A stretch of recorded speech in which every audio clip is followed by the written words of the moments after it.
नमस्कार, हरियाणा वेव्स में आपका स्वागत है जी। आज हमारे साथ है जी दिलबाग सिंह टांडा, कांग्रेस के एक ये कह सकते हैं भाई जो ताल ठोकण में सब आगे नेता नहीं, वो कांग्रेस की तरफ है दिलबाग सिंह टांडा जी। इनसे बात कराएंगे। नमस्कार जी, स्वागत है आपका। मैं हरियाणा न्यूज़ चैनल को धन्यवाद देता हूँ जो समय समय पर आके सही खबरें छापता है और जैसा पोजीशन होती है वैसी पोजीशन की उपायों को फ्री के सामने पेश करते हैं। धन्यवाद जी आपका। तो आप जिस तरह किन मुद्दों को लेकर के मैदान में उतरे? मेरा पहला मुख्य मुद्दा यही रहेगा कि लोगों को रोजगार देना। मैं पर्टिकुलरली रोजगार देने के लिए यहाँ पर आया हूँ, क्योंकि नारनौल के अंदर जितनी बेरोजगारी है हरियाणा के अंदर किसी विधानसभा के अंदर नहीं है। पिछले 25 साल के अंदर यहाँ पर किसी को रोजगार नहीं मिला। यहाँ कोई बड़ी इंडस्ट्री नहीं है, कोई रेलवे का यहाँ पर कारखाना नहीं है, कोई यूनिवर्सिटी नहीं है। तो हमने ये ठाना है और इसी इरादे के साथ हम आगे बढ़े।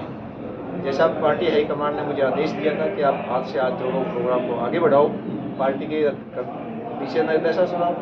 आज हमने इस कांग्रेस कार्यालय के अंदर सभी 65 गाँव के लोगों की मीटिंग बुलाई थी और जैसे आपने देखा कि यहाँ पर खचाखच हार बुरा हुआ था, कुछ लोग बाहर खड़े हुए थे, हर गांव से प्रतिनिधि यहाँ पर आए हुए थे। उनकी सभी की एक ही आवाज़ है कि नारनौल से अब की बार 100% टिकट दिलबाग सिंह टांडा की है। और आप जैसे हल्के में घूम रहे हो तो कैसा मतलब लोगों का साथ मिल रहा है भाई? लोग कैसे आपको उत्साहित दिख रहे हैं भाई आपके प्रति कैसा उनका रुझान है?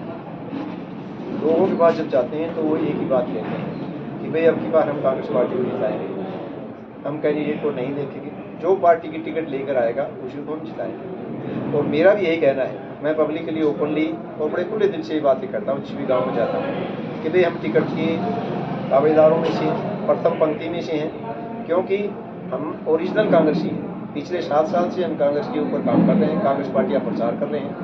मेरी ड्यूटी लगाई, उत्तराखंड के मुझे प्रभारी बनाया, पिछली बार मुझे राजस्थान का प्रभारी बनाया, तो हमने वहाँ पर कांग्रेस की सरकारें लाई। और हरियाणा के अंदर भी अब की बार हमें ऐसा लग रहा है कि हमारी सीटें 80 से प्लस आएंगी। धारणा भी है कि जिस पार्टी की सरकार आती है उसके टिकट भी ज़्यादा होते हैं, क्योंकि आज सबको लग रहा है कि कांग्रेस पार्टी सत्ता में आएगी तो कांग्रेस पार्टी के टिकट भी ज़्यादा है। लेकिन ये भी क्लियर है कि जो कांग्रेस पार्टी का वफादार सिपाही है, जो दिन रात मेहनत रहता है, जो दिन रात पब्लिक के बीच में रहता है, जिन्होंने नारनौल के अंदर दफ्तर बना रखा है, जिन्होंने गाँव के अंदर रेजिडेंस बना रखा है, उन आदमियों को भी पर्यवेक्षक यहाँ पर जरूर देखेंगे, पार्टी हाईकमान भी उसे देखेंगे। आप ये देखते हैं कि कांग्रेस पार्टी का नारनौल के अंदर केवल एक ही दफ्तर है, एक ही कार्यालय है पुराना रोड नारनौल के अंदर, और इसके अंदर हमने पार्टी को समर्पित किया हुआ है। कोई भी कांग्रेस का वर्कर है टिकट के यहाँ आके मीटिंग कर सकता है। कांग्रेस को मजबूत बनाना हमारा ध्येय है। कांग्रेस के अंदर कोई फूट भी नहीं है, सभी अपने अपने लेवल पर काम कर रहे हैं। नहीं, आपने जैसे स्कूल का नाम लिया जी, उसके अगर हिसाब से बोल दिया जाए तो एक भूपेंद्र सिंह हुड्डा की तरफ बता रहे हैं, एक रणदीप सिंह सुरजेवाला, किरण चौधरी, कुमारी सैलजा, ये स्त्रियाँ अलग अलग क्यों दिख रहे हैं भाई? ये केवल बीजेपी का प्रोपेगेंडा है। बीजेपी इसको बार बार कभी कुछ नाम दे देती है, कभी फूट दे देती है, कभी मतभेद दे देती है, लेकिन ऐसा कुछ नहीं। सारे नेता अपने अपने लेवल पर कांग्रेस पार्टी को मजबूत करने में लगे हुए। तो रणदीप सिंह सुरजेवाला हैं, भूपेंद्र सिंह हुड्डा जी हैं, सैलजा कुमारी जी हैं, किरण चौधरी जी, वो पूरे स्टेट के अंदर रैलियाँ कर रहे हैं। अगर मान लो ऐसा ही कुछ है तो फिर क्या दूसरी पार्टियाँ इस चीज़ का फायदा नहीं उठा लेंगी कि भाई इनके अंदर आपसी फुटाव की वजह से वो इस चीज़ का फायदा उठा लें? नहीं, आपसी फुटाव तो है ही। कभी चंडीगढ़ मीटिंग नहीं करते आप, दिल्ली के अंदर मीटिंग बुलाती है वहाँ करते आप, तो हमारे साथ मीटिंग बुलाते हैं, प्रदेश अध्यक्ष मीटिंग बुलाते हैं, तो सभी हम प्रदेश कांग्रेस कमेटी के सदस्य हैं, हर मीटिंग में जाते हैं और बैठते हैं, बातें होती हैं, पूरे 100 स्टेप उठाते हैं। अब हमारा संगठन बन के तैयार हो जाएगा, पीछे डेलीगेट्स बनाए, AICC के मेंबर बनाए और अब जिला अध्यक्ष बना देंगे। कोई कहीं पर हमें कहीं कुछ नज़र नहीं आता है, केवल ये बीजेपी का चश्मा है जो दूसरों को फूट डालता है, कभी जातिवाद के ऊपर, कभी धर्म के ऊपर।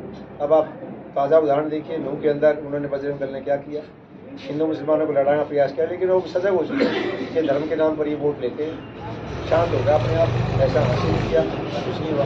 तो कांग्रेस पार्टी एक है, राइट है, ये हर महीने के अंदर एक बार एक ऐसा प्रोपेगेंडा कर देते हैं। 2 दिन में पहले राहुल गांधी का पोस्टर किसी और रूप में छाप दिया, लेकिन वो इनको मुख्य जानकारी पड़ी, पूरे देश के अंदर जगह जगह बीजेपी के नेताओं के।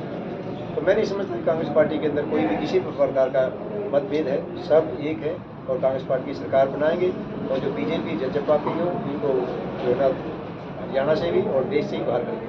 अब जैसे कह रहे हैं कि हरियाणा में अगर कांग्रेस पार्टी की लहर है तो वो भूपेंद्र सिंह हुड्डा के नाम के साथ है। इस बात पर आपका क्या कहना है? देखिए, लहर तो पूरे देश के अंदर राहुल गांधी जी के नाम से। राहुल गांधी जी पूरा प्रयास कर रहे हैं, कभी रेलवे स्टेशन पर जाते हैं, कभी किसी खेत के अंदर अपनी दिखाते हैं कि मैं जा सकता हूँ आराम से।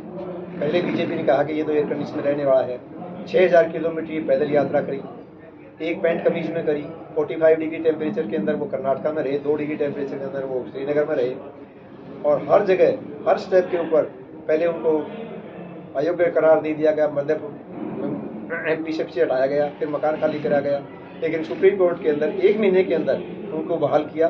कोर्ट को भी ठहराया दोषी कि आप इसके अंदर इतना पनिशमेंट नहीं बनता है। दोबारा एमपी बनाया, दोबारा बंगला लोड किया, सारा सुविधा उन्होंने दोबारा मिली। और अब आए दिन रोजाना ईडी सीबीआई का मिसयूज हो रहा है। कभी किसी नेता को कॉल कर ले आते हैं, 7 दिन के रिमांड भेज दिया, दूसरे पक्ष नेता को ले आते हैं, तो सब नेताओं को जो इनके खिलाफ होता है उसी को रडार पर ले आते हैं, बंद करवा देते हैं। अब जैसे आपने कहा कि राहुल गांधी ये कह सकते हैं निचले स्तर पर जा रहे हैं, लोगों से मिल रहे हैं बिल्कुल, तो क्या ये सिर्फ वोट के लिए नहीं कर रहे हैं? भाई नजदीक चुनाव आ रहा है, भाई लोगों से देखिए, जो हिंदुस्तान का 85% पॉपुलेशन है वो राहुल गांधी को पसंद करते हैं। राहुल गांधी ने सब कुछ देश को दे दिया है, उनके पास अपना मकान तक भी नहीं है।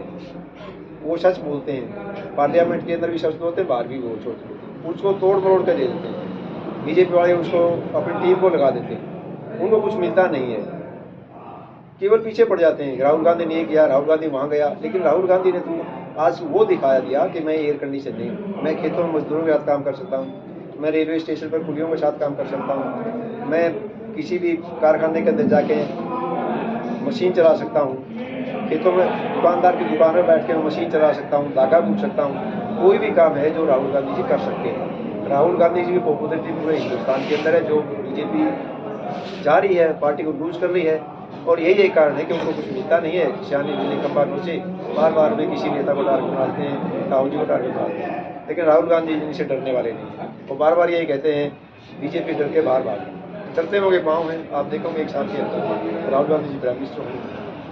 अगर हरियाणा की राजनीति की बात की जाए तो हरियाणा के लोगों के लिए अगर कांग्रेस पार्टी की सरकार बनती है तो क्या कुछ खास रहेगा? हरियाणा के अंदर कांग्रेस की सरकार बनती है तो लोगों में खुशहाली मिलेगी, एमएसपी आएगी, दोबारा जो ओपीएस है, ओल्ड पेंशनर को दोबारा पेंशन बहाल करेंगे।